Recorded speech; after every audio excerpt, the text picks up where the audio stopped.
दूसरे गोल की बात जाने वाला और सामने बल के पास सामने सभी है बड़ा बहुत दबाव बना करके हैं अभी छोटू सहयोग नहीं है छोटू के पास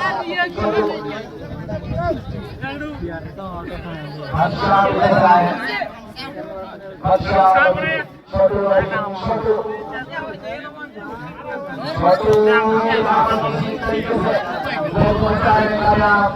और उस्मान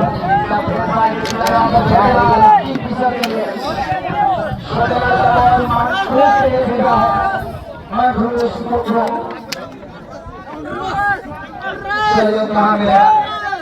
किशन के साथ खिलाड़ी मौजूद है लक्ष्मण लोहार विकास हेब्रोन तीन किशन के लिए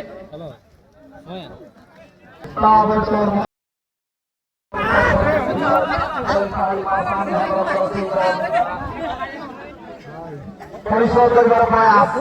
এবং প্রয়াস উৎসাহিত করেছি বর্তমান